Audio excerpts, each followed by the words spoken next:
मित्रांनो, क्रिकेटमध्ये जसं अंडर-19 वर्ल्ड कप खेळून मोठे खेळाडू तयार होतात, अगदी तसंच विज्ञानाच्या दुनियेत सुद्धा जर तुम्हाला भारताचा स्टार व्हायचा असेल तर त्याची सुरुवात NSCJS पासून होते. ही फक्त परीक्षा नाही, तर आंतरराष्ट्रीय स्तरावर भारताची निळी जर्सी घालण्याची तुमची पहिली पायरी आहे. जर तुम्हाला वाटत असेल की तुम्ही विज्ञानात हुशार आहात, तर हे आव्हान स्वीकारायला तयार व्हा. आजच्या व्हिडिओमध्ये आपण NSCJS या अत्यंत प्रतिष्ठेच्या समजल्या जाणाऱ्या परीक्षेची संपूर्ण माहिती अगदी सोप्या भाषेत पाहणार आहोत.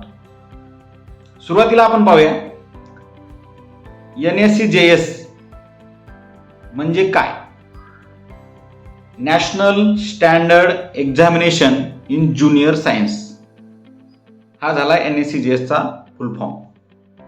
आता ही परीक्षा कोण घेतं, तर ही परीक्षा Indian association of physics teachers म्हणजेच IAPT यांच्यातर्फे आयोजित केली जाते.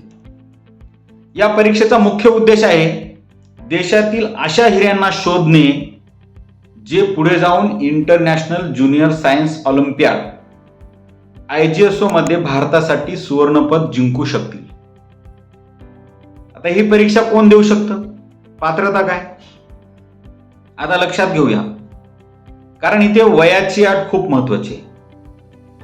तुमची जन्मतारीख जर IAPT ने ठरवून दिलेल्या वर्षाच्या दरम्यान असेल, साधारणपणे तुम्ही 14 किंवा 15 वर्षाचे असाल तर ही परीक्षा तुम्ही देऊ शकता.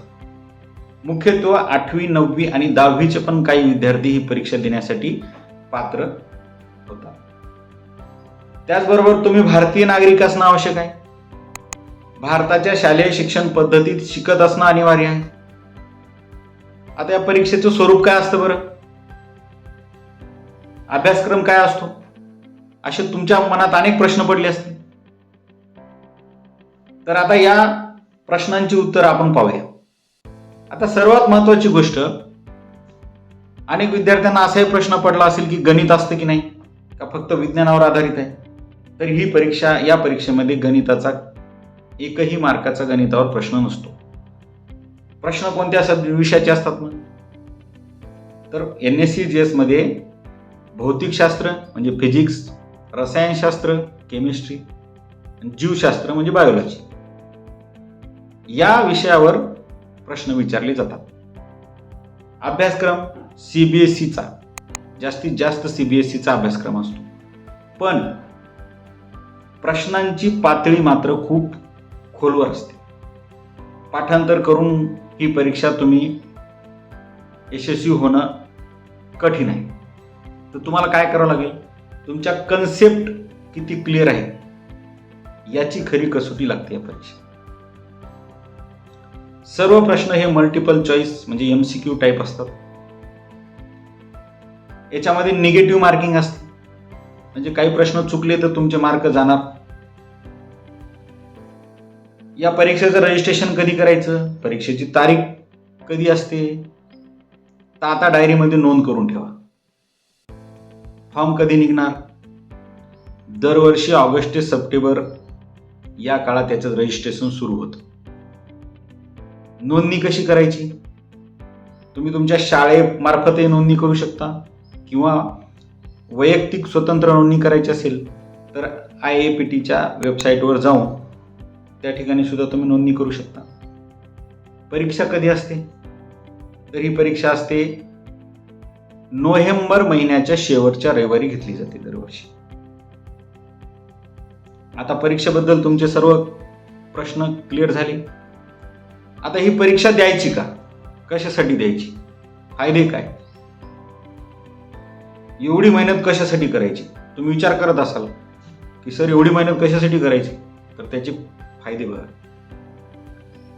जर तुम्ही ही परीक्षा क्रॅक केली तर तुमची गणना देशातील टॉप सायन्स स्टुडंट मध्ये होते. म्हणजे तुमच्या टॅलेंटची ओळख होईल, जगापुढे यायला तुमचा टॅलेंट. त्याच्यानंतर मोफत ट्रेनिंग दिली जाते. हा टप्पा तुम्ही पार केला तर पुढच्या टप्प्यावर निवड झाल्यास तुम्हाला देशातील सर्वोत्तम शास्त्रज्ञांकडून मार्गदर्शन आणि ट्रेनिंग मिळते पुढच्या टप्प्यासाठी. आणि तुमचं फाउंडेशन म्हणजे बेसिक एवढं क्लिअर होऊन जाईल. पुढे जाऊन तुम्हाला डॉक्टर किंवा इंजिनियर व्हायचे म्हणजे नीट किंवा जेईची परीक्षा द्यायची. तर या परीक्षेचा अभ्यास तुम्हाला इतरांपेक्षा खूप पुढे घेऊन जाणार आहे.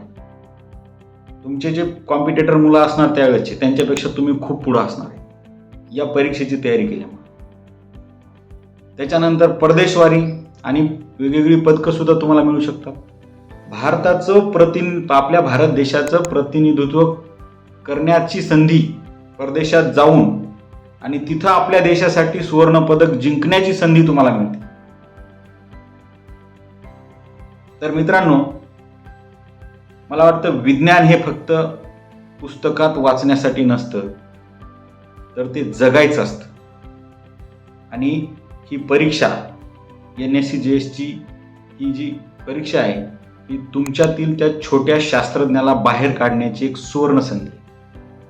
जर तुम्हाला या परीक्षेबद्दल आणखी काही शंका असतील तर कमेंट बॉक्समध्ये नक्की विचारा, त्याची उत्तरं तुम्हाला मिळतील.